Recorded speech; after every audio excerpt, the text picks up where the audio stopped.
رمضان مرحبا يا رمضان مرحبا يا رمضان.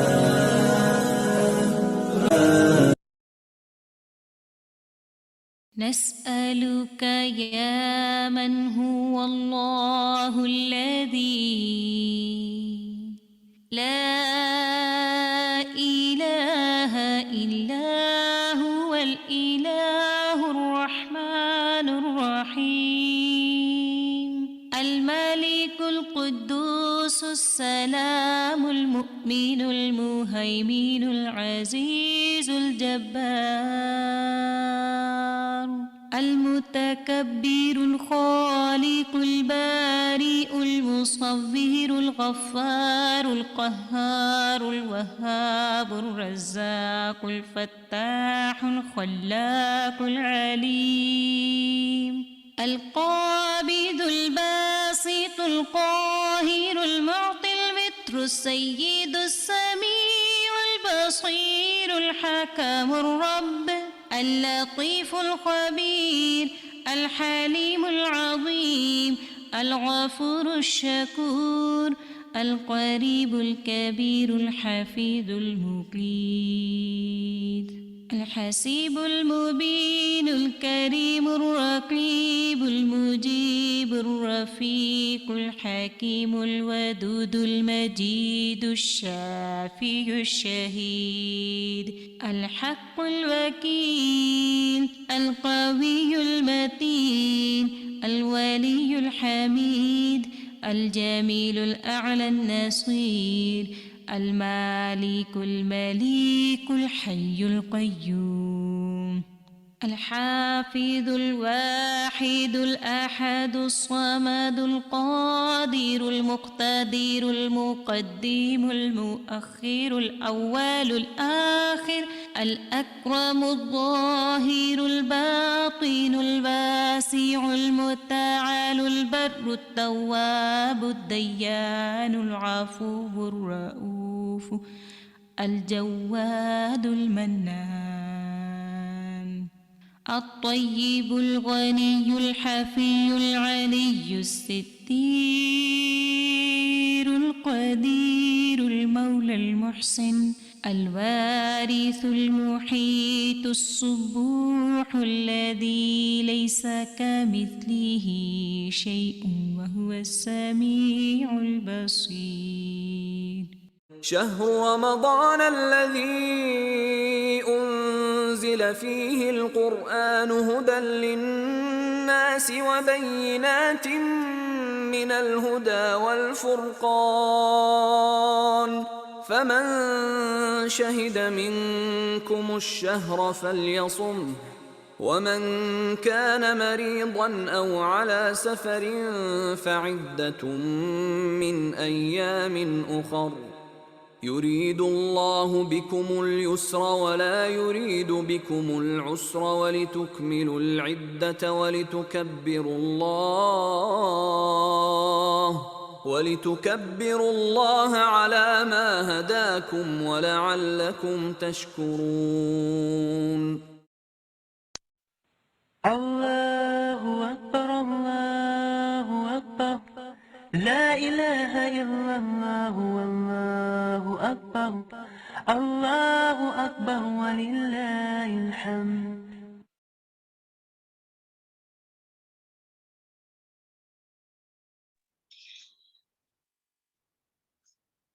السلام علیکم ورحمۃ اللہ وبرکاتہ.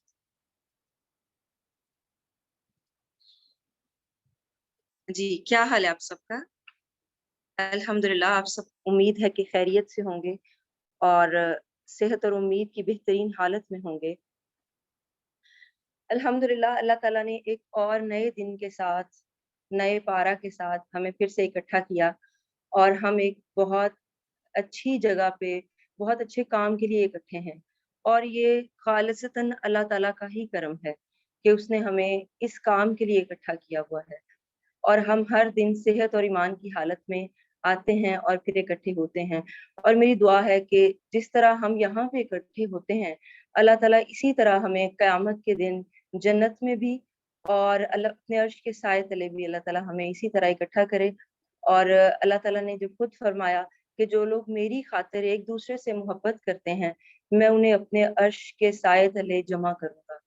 تو میری دعا ہے کہ اللہ تعالیٰ ہمیں اسی طرح اپنے عرش کے سائے تلے جمع کرے جس دن کوئی سایہ نہیں ہوگا، آمین۔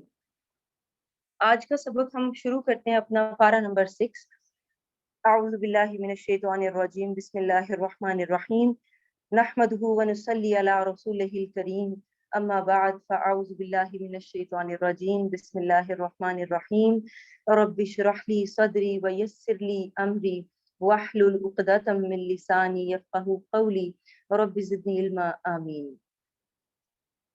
ہمیں سب سے پہلے کوئی بھی کام شروع کرنے سے پہلے اپنی نیت کا جائزہ لینا ہے کہ ہماری نیت کیا ہے، اور اس کے لیے بڑی خوبصورت دعا ہمیں سکھائی گئی جو عمر ابن خطاب رضی اللہ تعالیٰ عنہ پڑھا کرتے تھے، اللہم اجعل عملی کلہ صالحا واجعلہ لوجہک خالصا ولا تجعل لأحد فیہ شیئا۔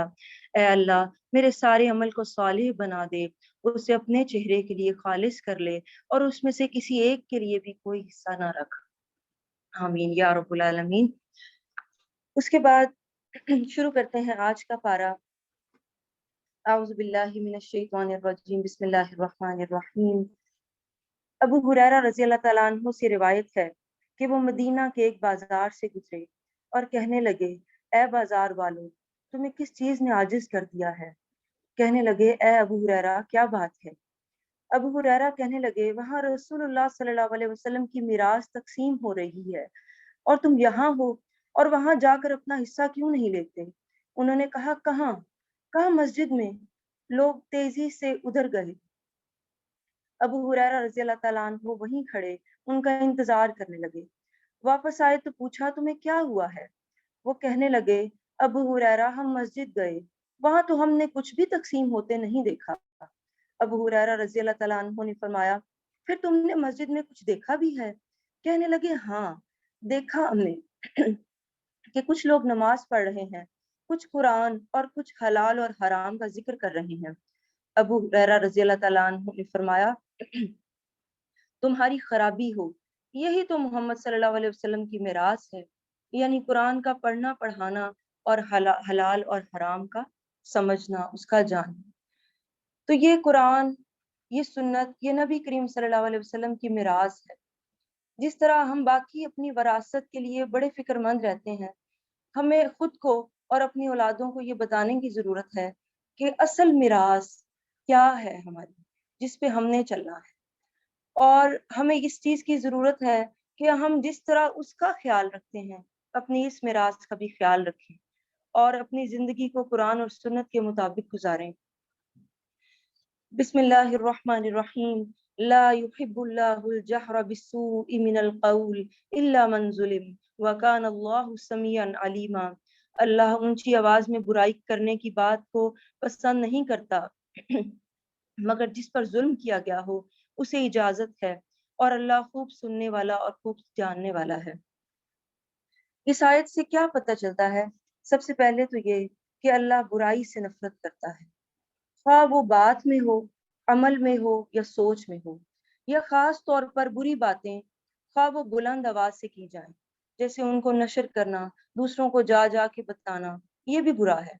ہاں ایک صورت میں اس کی اجازت ہے، اور وہ یہ کہ اگر ظلم کیا گیا ہو تو انسان اپنی بات کو اونچی آواز میں کر سکتا ہے تاکہ وہ اپنا غصہ ٹھنڈا کر لے۔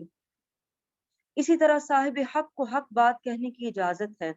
ابو ہریرہ رضی اللہ تعالیٰ عنہ سے روایت ہے، ایک شخص نبی کریم صلی اللہ علیہ وسلم سے اپنے قرض کا تقاضا کرنے لگا اور سخت غصے سے آگے بڑھا۔ صحابہ کرام کو بہت غصہ آیا، لیکن نبی صلی اللہ علیہ وسلم نے فرمایا، اسے چھوڑ دو کیونکہ یہ صاحب حق ہے اور صاحب حق کو حق بات کہنے کا حق ہے۔ پھر فرمایا، اس کا قرض واپس کر دو یا اس کے قرض جتنا ایک جانور لوٹا دو۔ صحابہ نے فرمایا، جانور تو بڑی عمر کا ہے۔ آپ نے فرمایا، وہ بھی دے دو، کیونکہ حق سے زیادہ دینا ایک مومن کا یہی کام ہے۔ سب سے اچھا آدمی وہ ہے جو دوسروں کا حق